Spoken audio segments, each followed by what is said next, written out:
Praise the Lord. परमेश्वर का धन्यवाद करते हैं इस अच्छे दिन के लिए, इस संडे के मौके पर कि उसने हमें फिर से मौका दिया कि हम उसकी आराधना करें। उसका वचन कुछ इस तरीके से बताता है, आओ हम इसके फाटकों में धन्यवाद करते हुए और उसके आंगनों में स्तुति करते हुए प्रवेश करें। आइए, जब हम अपने घरों पे मौजूद हैं, हम इस बहुमूल्य समय का हम अवसर जानें और इस परमेश्वर का धन्यवाद करें और उसके फाटकों में धन्यवाद करते हुए और उसके आंगनों में स्तुति करते हुए प्रवेश करें, क्योंकि वो सर्वदा भला है। God is good all the time. God is good all the time. He put a song of praise in this heart of mine. God is good, yes He is, all the time. Through the darkest night, His light will shine. God is good. God is good all the time. Here we go. God is good all the time. He put a song of praise in this heart of mine. God is good all the time. Through the darkest night, His light will shine. God is good. Yes, He is. God is good all the time. Yes, He is. If you're walking through the valley, there are shadows all around. Do not fear. He will guide you. He will keep you safe and sound.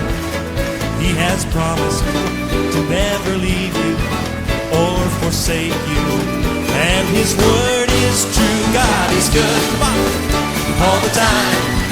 He put a song of praise in this heart of mine. God is good all the time. Through the darkest night, His light will shine. God is good. God is good all the time. Yes, He is. Listen. We were sinners and so unworthy, still for us He chose to die. He filled us with His Holy Spirit. Now we can stand and testify that His love is everlasting and His mercies, they will never end. God is good all the time. He put a song of praise in this heart of mine. God is good all the time. Through the darkest night, His light will shine. God is good. Yes, He is. God is good all the time. Yeah. Though I may not understand all the plans You have for me, my life is in Your hands, and through the eyes of faith I can clearly see that God is good all the time. He put a song of praise in this heart of mine. God is good all the time. Through the darkest night, His light will shine. God is good. God is good all the time. Do you believe it tonight? Let's sing it together. God is good all the time. He put a song of praise in this heart of mine. God is good all the time. Through the darkest night, His light will shine. God is good. God is good. God is good. He's so good. He's so good. God is good. He's so good. He's so good all the time.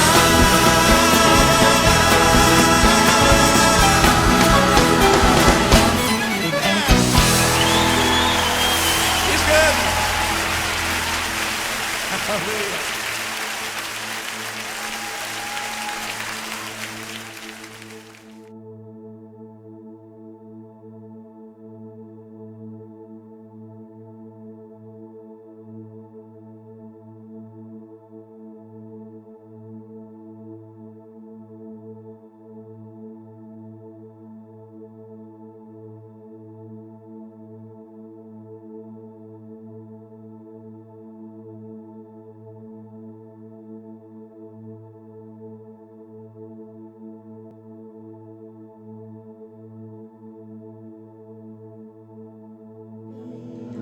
क्या आप तैयार हैं परमेश्वर की आराधना करने के लिए? जोर से बोले हालेलुया। हालेलुया, एक बार फिर से बोले जो मुझे देख रहे हैं, हालेलुया। हालेलुया। मिलकर के एक गीत गाएंगे, बहुत अच्छा गीत है, सेनाओं का यहोवा हमारे संग संग है। सेनाओं का यहोवा हमारे संग संग है, याकूब का परमेश्वर हमारा ऊंचा गढ़ है।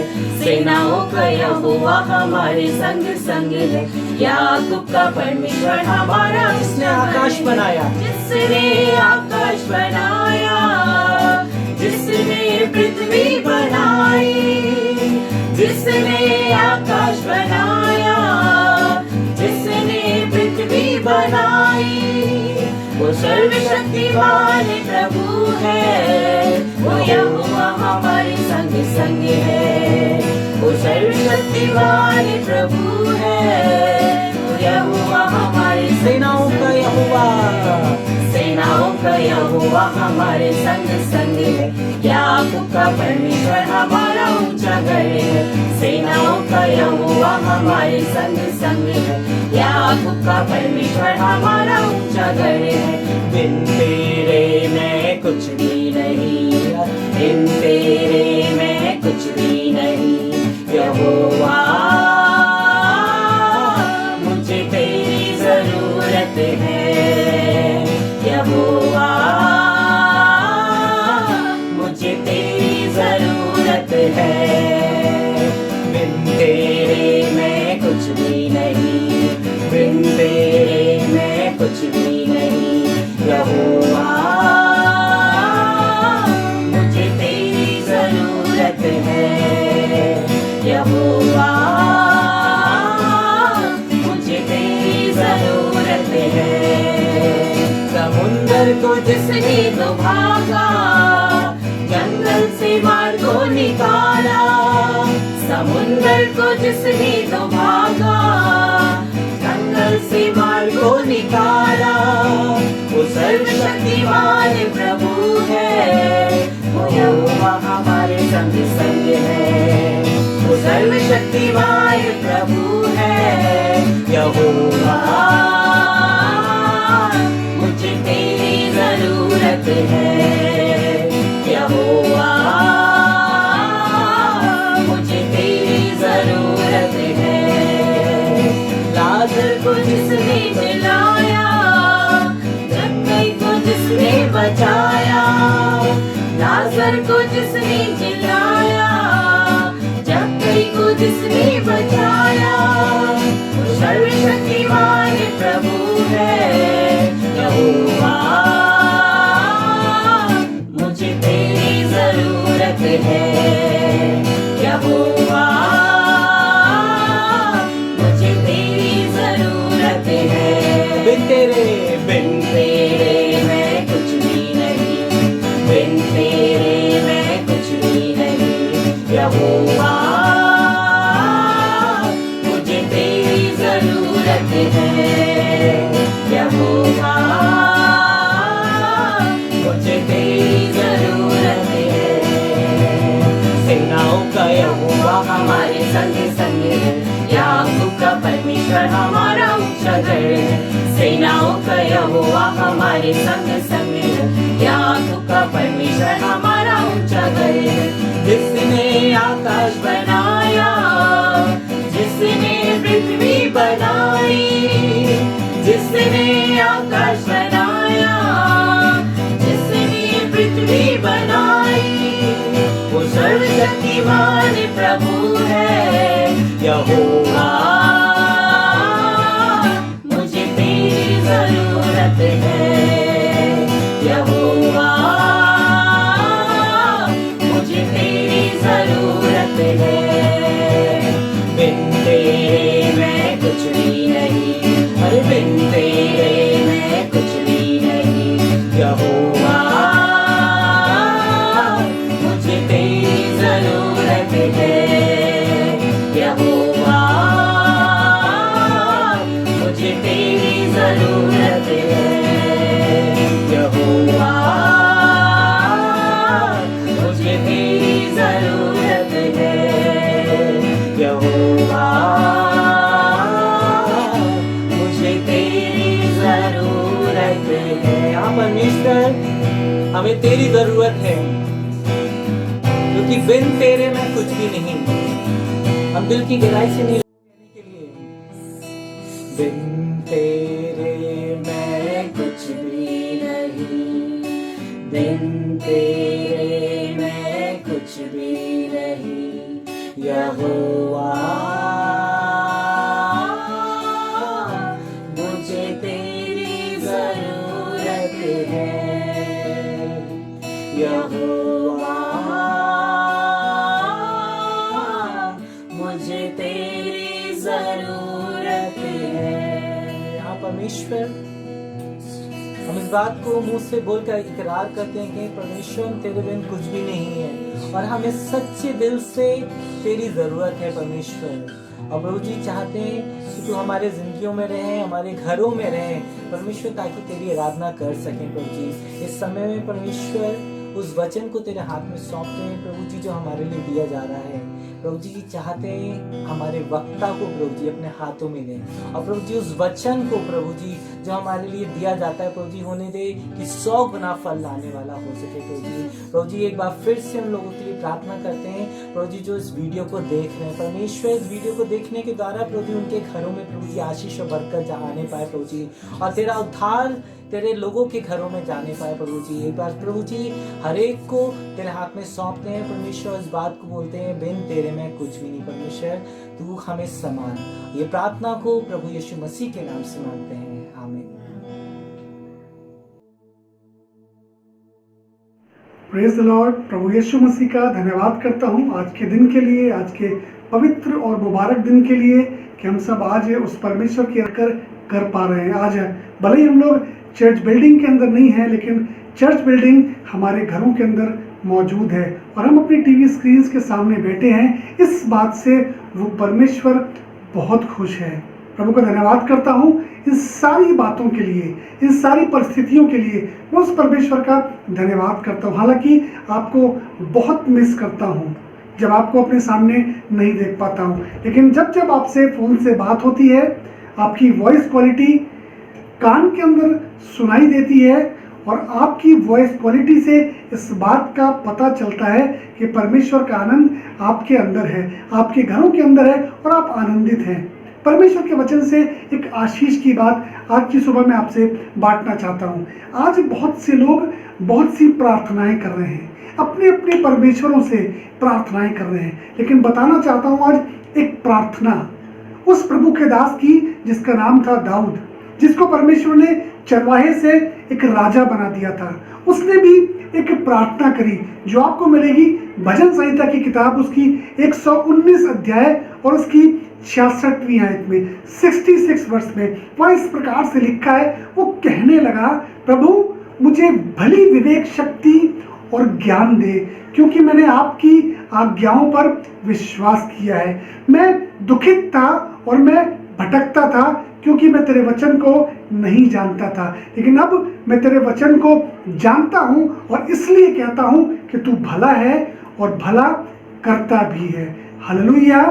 प्रभु का दास इस बात को, इस प्रार्थना को बोलने लग गया कि प्रभु मुझे भली विवेक शक्ति और ज्ञान दे, ताकि मैं इस बात को समझ सकूं कि ये परिस्थिति जो भी मेरे सामने है, इसमें भी तू भला है और भला करता है।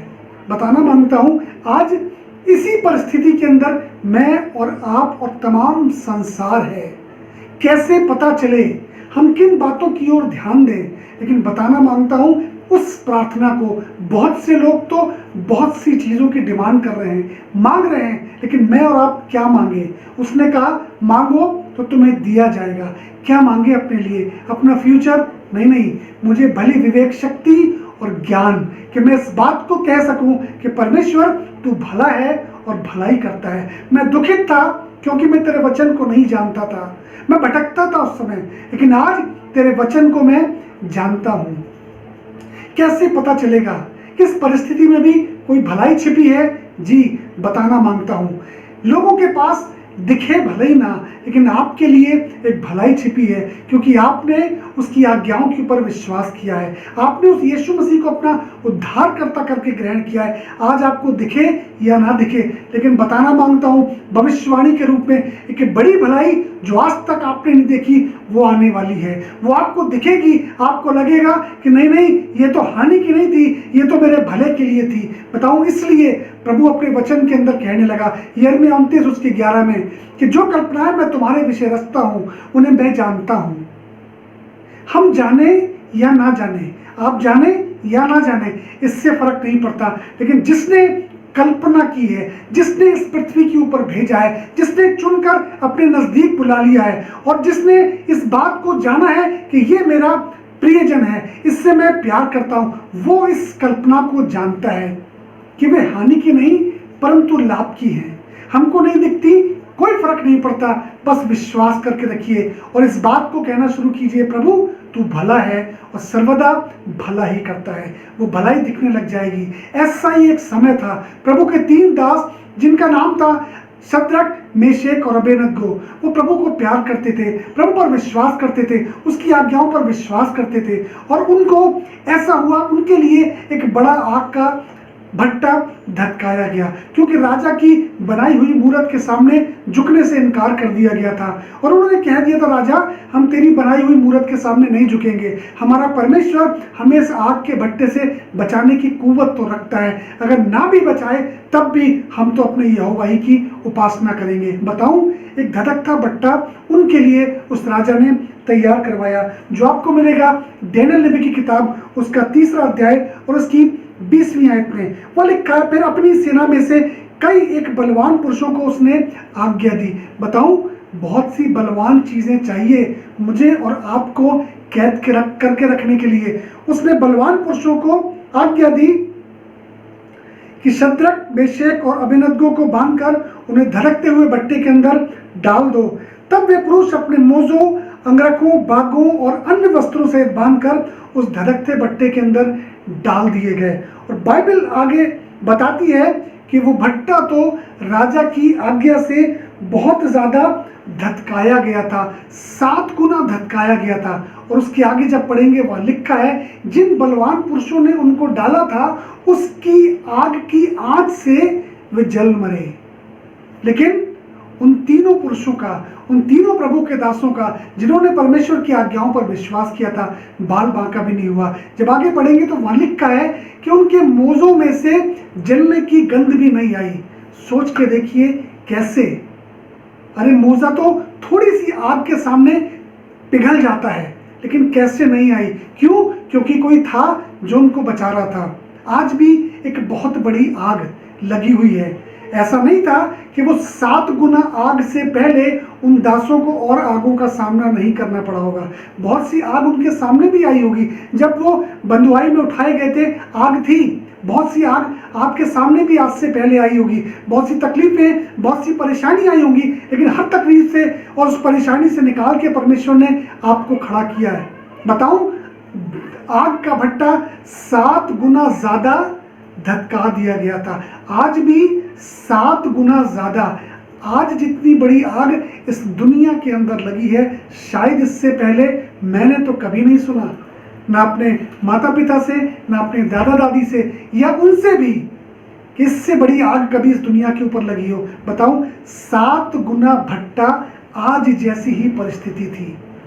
और जो डाल रहे थे बलवान पुरुष, उसकी आग से मर गए थे। आग का एक नेचर होता है। आग सब कुछ जो उसके सामने आता है, जो उसके पास या उसके अंदर डाला जाता है, सबको जलाकर भस्म कर देती है, सब कुछ कंज्यूम कर लेती है। लेकिन आग का एक नेचर और भी होता है चीज़ों, जो आपको बताना मांगता हूं कि वो आग उस सोने को कुंदन भी बनाती है। वही आग जो सब कुछ भस्म कर रही है, वही आग एक सोने को कुंदन में तब्दील कर देती है। बताऊं, वो परमेश्वर की आग के भट्टे के अंदर परमेश्वर उसको कंट्रोल करके रखता है, क्योंकि वो परमेश्वर भला है और सर्वदा भला ही करता है। मुझे और आपको शायद आज वो भलाई नहीं दिख रही है। हमको लग रहा है अरे कैसे होगा, अरे कैसे होगा, जैसे मरियम कह रही थी कैसे होगा। बताऊं, तुझ पर परमेश्वर का आत्मा छाया करेगा। बहुतों को जला के भस्म जरूर करेगी आग। मैं इससे इत्तेफाक रख रहा हूं इस बात से कि हाँ, वो आग है जिससे बहुत बड़े बड़े बलवान जल के भस्म भी होंगे। लेकिन आपको एक गुड न्यूज़ देना चाहता हूं कि परमेश्वर तुम्हारे लिए भला है, क्योंकि तुमने उसकी आज्ञाओं पर विश्वास किया है, तुमने अब उसको जान लिया है। इसलिए वो तुम्हें कुंदन के समान ताकर सोना बनाएगा, एक कुंदन बनाएगा। तुम्हारे लिए बड़ी भलाई छिपी है, तुम्हारा बड़ा प्रमोशन छिपा है, तुम्हारे लिए बहुत कुछ अच्छा छिपा है जो आने वाले समय में दिखेगा। उन दासों को जब देखा, उस राजा ने कह रहे, ये तो आग के भट्टे के अंदर खुले हुए आराम से ठहर रहे हैं, और हमने तो क्या उसके अंदर 3 लोगों को नहीं डाला था, लेकिन मैं अब उसके अंदर 4 पुरुषों को देख रहा हूं, और चौथे पुरुष का स्वरूप ईश्वर के पुत्र के सदृश है। इससे पहले कि यीशु मसीह इस पृथ्वी के ऊपर आया होता, उसने नबूकदनेस्सर राजा को दर्शन दे दिया था कि आग के भट्टे के अंदर, इस लॉकडाउन के अंदर, इस घर के अंदर आज मैं हूं जो अपने लोगों के साथ, अपने दासों के साथ टहल रहा हूं। आज भी मूसों, अंगरखों और बागों के समेत बांध के विश्वासियों को कैद करके रखा है। आज चर्चेस बंद हैं, आज कलीसियाएं बंद हैं, हम जाके घूम नहीं पा रहे हैं। ये बिल्कुल वैसी स्थिति है। इफिसियों 6 अध्याय में आपको जिक्र मिलेगा उन वस्त्रों का जो अजीजों मेरे और आपके लिए उस परमेश्वर ने बनाए हैं। आपने सत्य की बेल्ट से उसके अपनी कमर को कस के रखा है, आपने धार्मिकता की झिलम से अपने आप को ढांप के रखा है, आपने उद्धार के टोप को अपने सिर पे लगाया है, आपने विश्वास की ढाल को अपने हाथ में लिया है, आपके हाथ में आत्मा की तलवार है जो परमेश्वर का वचन है, वो आपके मुख से निकलती है। इन सारी चीजों से आप लैस हैं। उसके बाद भी बांध कर उस धड़कते भट्टे के अंदर, उस लॉकडाउन के अंदर इन चीजों में बंद है। आग लगी है चारों तरफ, पता नहीं क्या होगा, लेकिन बताना मांगता हूं परमेश्वर भला है। अगर प्रार्थना करना तो दाऊद की प्रार्थना करना, परमेश्वर पहले मैं तुझको नहीं जानता था, इसलिए दुखित था, मुझे भली विवेक शक्ति और ज्ञान दे कि मैं अपने हृदय में समझ सकूं कि ये चीजें, ये आग, ये समय मेरे लिए भलाई का है, और मैं जब निकल के आऊंगा तो बताऊं मेरा प्रमोशन होगा। उन तीनों दासों को उस राजा ने एक बड़ा ओहदा दिया और इस बात को बोला, अब से हर कोई इनके परमेश्वर की आराधना करेगा। आज के समय में भी ये बताना मांगता हूं आपको कि बड़ी भलाई आपके लिए छिपी है। निराश या हताश होने की जरूरत नहीं है। बहुत से बलवान हैं जो इस आग में जल के भस्म भी होंगे, लेकिन बताना ये मांगता हूं, जो परमेश्वर पर विश्वास करते हैं, जो परमेश्वर की आज्ञाओं पर विश्वास करते हैं, परमेश्वर उनको सोने से कुंदन बना देगा, परमेश्वर उनको इसी समय में तरक्की देगा। ये भविष्यवाणी का शब्द है। अपने विवेक के अंदर इस बात को डाल के रखना, जो कल्पनाएं मैं तुम्हारे विषय रचता हूं उन्हें मैं जानता हूं। मैं क्या कल्पना करूं इससे फर्क नहीं पड़ता, पर उसने कल्पना की है, क्योंकि उसको पता था गर्भ में रचे जाने से पहले, यिर्मयाह उसका पहला अध्याय उसकी 5वीं आयत में लिखा है, गर्भ में रचे जाने से पहले मैंने तुझ पर अपना चित्त लगाया है। उसने चित्त लगाया है। वो जानता था कि ये महामारी, ये आग लगेगी, एक दिन ऐसा धड़कता भट्टा धधकाया जाएगा, लेकिन उनके बीच में मैं होऊंगा, मेरे लोगों के साथ मैं होऊंगा जो उसकी आज्ञाओं के ऊपर विश्वास करते हैं। इनके बीच में से मैं उनको तरक्की, मैं उनको उन्नति देना शुरू करूंगा। बाकी बातों पर विश्वास मत कीजिए कि फ्यूचर कैसा होगा। लोग फ्यूचर के लिए परेशान हैं, आगे क्या होगा, आगे बहुत आर्थिक मंदी आई है। परमेश्वर चुटकियों में बदलने वाला परमेश्वर है। वो रातों रात एक बड़े अकाल को, एक भुखमरी को खत्म करने वाला परमेश्वर है। जो बातें हमारे चित्त में नहीं चढ़ी हैं वो उसने मेरे और आपके लिए सृजी हैं। आपका भला होगा अगर इस प्रार्थना को आप दोहराने या करने लग जाएंगे। अरे मैं और आप तो इस लॉकडाउन के अंदर आराम से टहल रहे हैं, लेकिन सोच के देखिए, एक आग का भट्टा था जो यीशु मसीह के लिए तैयार किया गया था। एक अग्नि 7 गुना धधकाई गई थी, वो भी कई आगों से गुजर के उस आग के भट्टे तक आया था। उसके ऊपर पहले बहुत नालिश की गई थी, उसको पहले बहुत बुरा कहते थे। जब वो दुष्टात्माओं को निकालता था तो उससे कहते थे, अरे ये तो दुष्टात्माओं के सरदार की सहायता से दुष्टात्माओं को निकालता है। सोच के देखिए कितना बुरा लगता होगा। अरे वो तो अंधों को आंखें देता था, वो तो कोढ़ियों को शुद्ध करता था, फिर भी ऐसी बातें वो तमाम आगों से निकलकर इस आग तक पहुंचा था कि क्रूस की वो आग उसके लिए 7 गुना धधकाई गई थी। अरे क्या हुआ, उसको लॉक कर दिया गया। मैं और आप तो इस लॉकडाउन के अंदर आराम से घर के अंदर हैं, घूमते फिरते हैं, फोन से बात करते हैं, लोगों से बात कर लेते हैं, कुछ भी चाहते हैं वो हमको हासिल हो जाता है। लेकिन वो परमेश्वर जिसको कोई बांध नहीं सकता था, वो यीशु मसीह, वो परमेश्वर का पुत्र, उसने अपने आप को लॉक करवा लिया। उसने अपने हाथों के ऊपर वो कीलें ठुकवा ली, उसने पैरों को बंधवा लिया, कीलें ठुकवा ली।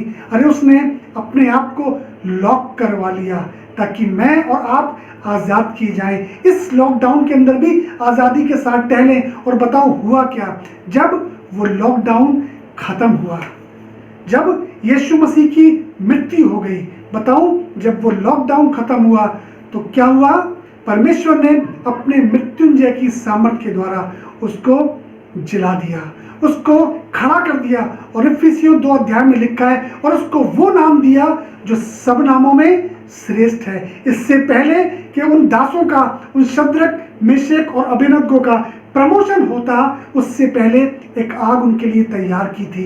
एक आग यीशु मसीह के लिए तैयार की थी इससे पहले कि उसको वो नाम दे जो सब नामों में श्रेष्ठ है। एक आग थी, एक क्रूस की आग, और उसने उस लॉकडाउन को बहुत आसानी के साथ, साधारण तरीके से सह लिया और उसको वो नाम दिया जो सब नामों में श्रेष्ठ है।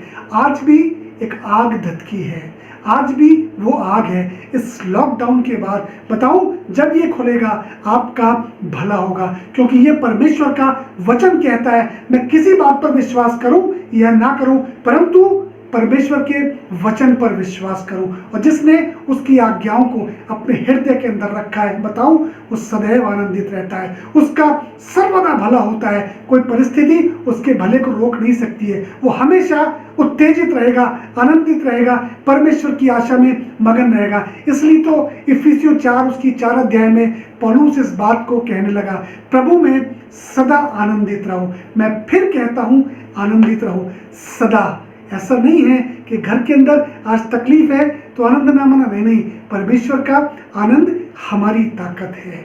हम उस ताकत के द्वारा जयवंत होंगे और जब इस लॉकडाउन से बाहर आएंगे हमारा भला होगा। परमेश्वर जो कल्पनाएं कर रहा है उन्हें वो जानता है, वो हानि की नहीं परंतु लाभ की है। और अंत में तुम्हारी आशा पूरी करूंगा। आइए अपनी आंखों को बंद करें और प्रार्थना करें। अगर आज आप ऐसा सोच रहे हैं कि प्रभु मेरे को फ्यूचर से डर लग रहा है, आगे क्या होगा प्रभु, मेरी आर्थिक स्थिति कैसी होगी, मेरे बच्चे कैसे पढ़ेंगे, प्रभु मेरी नौकरी का क्या होगा, ये तो प्राइवेट नौकरी है, रहेगी या नहीं रहेगी। बताऊं, अगर आज आपको डर लग रहा है, इस समय परमेश्वर की ओर अपने हाथ को बढ़ाइए। बताऊं, वो परमेश्वर आज आपके अंदर उस आनंद को देगा कि आप सोच भी नहीं सकते कि आपका कितना बड़ा भला होने जा रहा है। आइए अपनी आंखों को बंद करें और प्रार्थना करें। प्यारे खुदावन, दिल की गहराई से आपका धन्यवाद करते हैं इस आग के लिए जिसको कि आप पहले से जानते थे प्रभु यीशु मसीह। प्रभु धन्यवाद करते हैं कि प्रभु आज हम यहाँ पर खड़े हैं और इस बात का विश्वास करते हैं कि तू भला है और सर्वदा भला करता है। प्रभु यीशु मसीह, डर की उस आत्मा को प्रभु यीशु मसीह के नाम से हुक्म देता हूँ, प्रभु वो छोड़ के निकले। तेरा सामर्थ का आत्मा प्रभु लोगों के हृदयों में कार्य करे और इस बात को समझ पाए कि सचमुच में इनके लिए परमेश्वर कुछ बेहतर और कुछ बहुत अच्छा रच रहा है, तैयार कर रहा है, जो आने वाले समय में ये देखेंगे और आज का समय इनको छोटा सा दिखाई देगा, तब कहेंगे प्रभु धन्यवाद, तेरा धन्यवाद है। प्रभु धन्यवाद करता हूँ प्रभु, तेरा आनंद तेरे लोगों में बना रहे। प्रभु ये इस आग के भट्टे के अंदर ऐसे टहले प्रभु जैसे कोई एक पार्क में टहलता है, क्योंकि मैं जानता हूं प्रभु, क्योंकि तू इनके साथ साथ टहलता है। कोई देखे या ना देखे, परंतु संसार का सरदार प्रभु इस बात को देखता है कि ये अकेले नहीं है, ईश्वर का पुत्र यीशु मसीह इनके साथ इस आग में टहलता है। तेरे लोगों को तेरे नाम से बरकत देना मांगता प्रभु, इनके लिए जो तू बेहतर तैयार कर रहा है उसके लिए अभी से तेरा धन्यवाद करता हूँ प्रभु, धन्यवाद करता हूँ, धन्यवाद करता हूँ। तेरा आनंद तेरे लोगों में बना रहे। धन्यवाद के साथ प्रभु यीशु मसीह के मीठे मुबारक नाम में होकर के मांगता हूँ, आमीन, आमीन, आमीन। God bless you. प्रभु आप सबको बड़ी आशीष और बड़ी बरकत दे।